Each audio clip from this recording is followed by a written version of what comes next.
చర్మము ప్రకాశించిందంట. మనం చర్మ సౌందర్యానికి ఏయో పేస్టులు రుద్దుతూ ఉంటాం, ముఖానికి రుద్ది ముఖాన్ని పాడు చేస్తూ ఉంటాం. గమనించండి, చాలామందికి ఈ విషయం తెలియదు. ఆ చెత్త ఈ చెత్త ముఖానికి రుద్దేసి అందమైన ముఖాన్ని పాడు చేస్తూ ఉంటాం. నిన్ననే మేము ఆ పెండ్లి కార్యక్రమానికి వెళ్ళాం. మన చర్చ అమ్మాయి, ఆ అమ్మాయి పెండ్లికి చక్కని అందమైన ముఖం దాంది. దానికి ఆ పేడ ఈ పేడ రుద్ది దాని ముఖాన్ని అందవిహీనంగా చూశారు. ఆలోచించండి, న్యాచురల్గా పిల్ల చాలా బాగుంటుంది, దాని ముఖం చాలా బాగుంటుంది. ఈ చర్మ సౌందర్యాలు ఏం చేసినాయి అంటే దాని బాగున్న ముఖాన్ని చెరిపేసినాయి. మనం కూడా ఏంటంటే మనకున్నదాన్ని మనం పాడు చేసుకుంటూ ఉన్నాం. మనకున్న జ్ఞానాన్ని అధికం చేయాలని దుష్టులతో సహవాసం చేసి దుష్టుల యొక్క విధానాలు మనం వెంబడించి మన జీవితాలు పాడు చేసుకుంటున్నాం.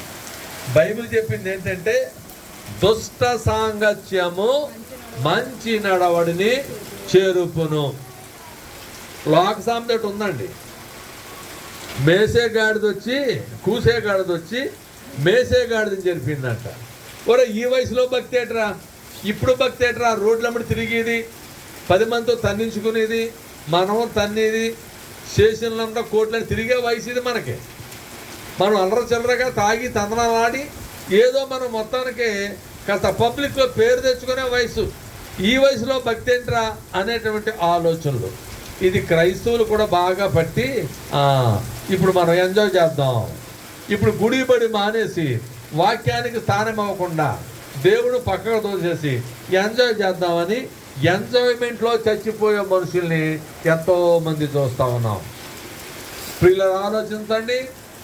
దేవునికి విరుద్ధంగా నువ్వు జీవిస్తే, లోకంతో జీవిస్తే లోకము యొక్క ప్రసన్నత, అది ప్రసన్నత కాదు, పనికిమాలింది, అది వచ్చి నీ కుటుంబం మీద తాండవిస్తుంది. అది నీ బిడ్డల మీద పని చేస్తుంది, నీ బిడ్డల యొక్క బిడ్డల మీద పని చేస్తుంది. 10వ స్థానం ఏమవుతుందంటే నువ్వు మంచిగా ఉన్నాను అనుకుంటావు, కానీ నువ్వు చెడిపోతుంటావు. నీ బిడ్డలు మంచిగా తయారవుతున్నారు అనుకుంటావు, కానీ నీ బిడ్డలు చెడిపోతుంటారు. ఆ విషయం నీకు తెలియదు. నీ బిడ్డలు సంపాదిస్తున్నారు అనుకుంటావు, నీ బిడ్డల పాపాన్ని కూర్చుకుంటున్నారన్న సంగతి నీకు తెలియదు.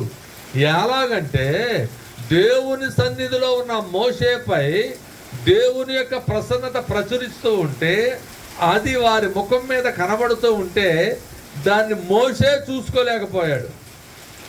అంతేనమ్మా, చదువు వచ్చినండి మరలా.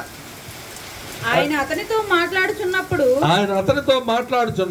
ముఖ చర్మము ప్రకాశించిన సంగతి, అతని ముఖ చర్మము ప్రకాశించిన సంగతి మోషేకు తెలిసి